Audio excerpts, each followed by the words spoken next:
Na hii hapa taarifa ambayo ina trendi sasa hivi kwenye mitandao ya kijamii ambayo inamuhusu askari wa Jeshi la Kujenga Taifa JKT anayefahamika kwa jina la Pendo Paul, mkazi wa wilaya ya Meatu mkoa wa Simiyu, ambaye ameeleza kuwa ana mashaka na usalama wake baada ya kukataa kutekeleza ombi la uhalifu dhidi ya mbunge wa jimbo la Kisesa Mheshimiwa Luhaga Mpina. Kwa mujibu wa Pendo, amesema mnamo Machi 6, 2025 majira ya saa 12 jioni alipigiwa simu na mtu aliyejitambulisha kwa jina la Musa Mbuga, ambaye alimuuliza kuhusu uzoefu wake katika Jeshi la Kujenga Taifa na matumizi ya silaha. Baada ya kuthibitisha kuwa ana uzoefu wa miaka 2, Mbuga alidaiwa kumpa ofa ya kufanya shambulizi dhidi ya mbunge wa jimbo la Kisesa Luhaga Mpina, akiahidi kumlipa kiasi chochote cha fedha atakachotaka. Nikamwambia siwezi kufanya kazi haramu kama hiyo, kama ana pesa awape maskini wasiojiweza, alisema Pendo, akieleza kuwa baada ya kukataa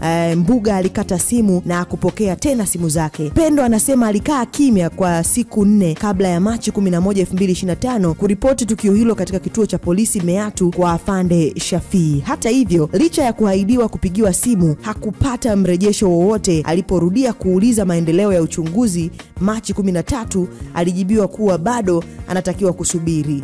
Hali hiyo ilimfanya pia amtafute mkuu wa kituo cha polisi wilaya ya Meatu, ambaye naye alimtaka asubiri kupigiwa simu, jambo lililozidi kumpa mashaka juu ya usalama wake. Najiona nipo hatarini kwa sababu nimekataa mpango wa uhalifu kwa mtu mwenye uwezo mkubwa wa fedha. Sijui kama baada ya kukataa alifikiria nini juu yangu au kama tayari ameshatafuta watu wengine wa kutekeleza mpango huo, alisema Pendo, huku akieleza hofu yake juu ya usalama wake. Aidha, Pendo ametoa wito kwa serikali, viongozi wa dini na mashirika ya kutetea haki za binadamu kusaidia kuhakikisha usalama wake unalindwa na hatua stahiki zinachukuliwa dhidi ya wanaohusika. Sasa hii ni taarifa ambayo imewekwa na Jambo, na nitakuwekea video ya Pendo akiwa anazungumza, ambaye uweze kumuona askari huyo akiwa anajitetea kabisa. Na kwa mujibu wa Jambo, wanasema kwamba wamemtafuta kamanda wa polisi mkoa wa Simiyu, kamishna msaidizi wa polisi ACP Edith Swebe, ambaye amethibitisha kupokea taarifa hizo na kueleza kuwa uchunguzi bado unaendelea kutokana na unyeti wa swala hilo. Msikilize hapa Pendo ambaye alikuwa akizungumza, lakini pia tuweze kusoma comment. Kwa majina naitwa Pendo Paulo, ni mkaaji wa kijiji cha Mgabanya, wilaya ya Meatu, mkoa wa Simiyu. Ndugu wa Tanzania, ilikuwa tarehe 6 mwezi wa 3, 2025 muda wa saa 12 jioni.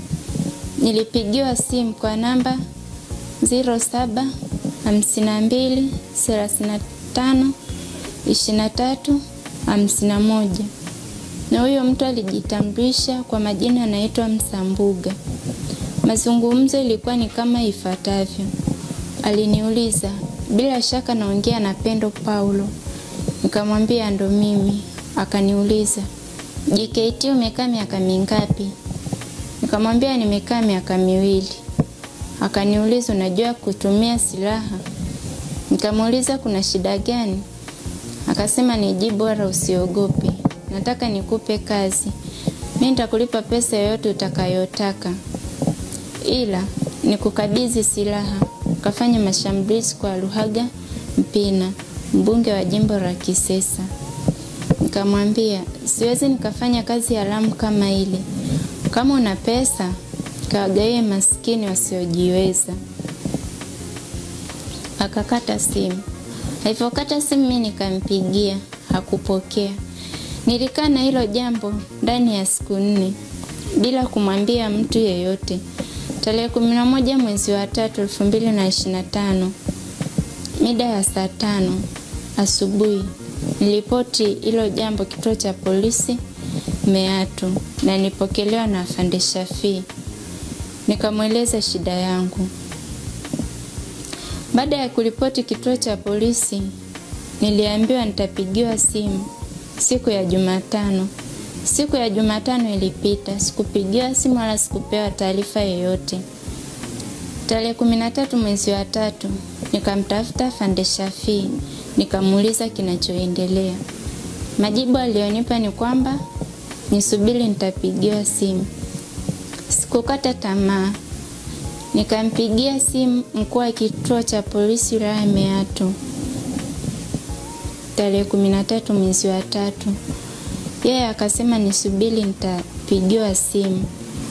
Toka nitoe taarifa kituo cha polisi Meatu.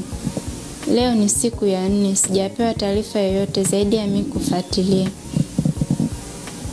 Najiona nipo kwenye hatari kubwa zaidi, kukataa mipango ya uhalifu kwa mtu mwenye uwezo mkubwa wa fedha, na mimi nikiwa mtoto kutoka familia maskini. Na hivyo nalileta hili jambo kwenye umma wa mataifa, mamlaka mengine ya serikali, na ifahamike mbele ya umma kuwa endapo kutakuwa na kitu kibaya zaidi yangu, ifahamike kuwa aliyehusika si mwingine bali ni Musa Mbuga. Jambo hili linaleta hofu sana kwangu, hasa kwa kipindi hiki watu kutekwa na kupotezwa, mauaji ambayo hufanywa na watu wasiofahamika. Naomba msaada kwa serikali, viongozi wa dini na mashirika ya kutetea haki za binadamu. Kama mimi nilikataa mpango huo, sijui kaandaa watu wangapi kwa ajili ya uhalifu, au mimi baada ya kukataa hilo jambo alinifikiriaje. Kiufupi sina amani, maana nahisi nipo kwenye hatari. Naomba msaada kwenu.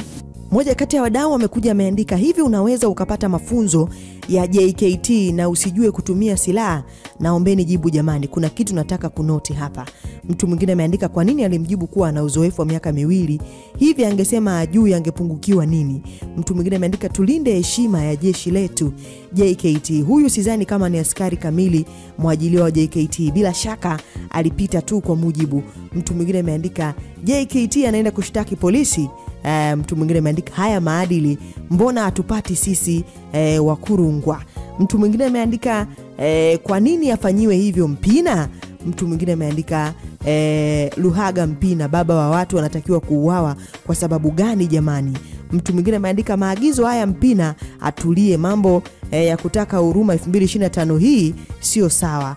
Mtu mwingine ameandika yani mtu atake kumuua waziri wa zamani na mtoto wa chama mwanasiasa mwandamizi wa nchi hii amtumia askari wa JKT service women tena kwa kumpigia simu. Hii ni kiki ya Mpina mwenyewe bana, au dada kaamua rudi mjini kwa angalau suma JKT wampe kazi ya kulinda pale bodi ya mikopo. Mtu mwingine ameandika Afande Pendo Po mbona sio mkakamavu sasa, yani anaongea kinyonge sana, sijui JKT alienda kufanya nini. Mtu mwingine ameandika Pendo Po upo sahihi ila imekaa kimkakati sana. Askari gani wewe hata kujieleza changamoto, na kwa nini imekuwa enlightened document hata vitu vya kutoa kichwani tu, ukiachana na kumbukumbu za tarehe. Unachoomba kwa serikali ni nini, au mashirika yafanye nini? Polisi chunguzeni, mpeni ulinzi. Nini maoni yako kufuatia hii taarifa hapa? Hii ni VOT Media, tumechangamka.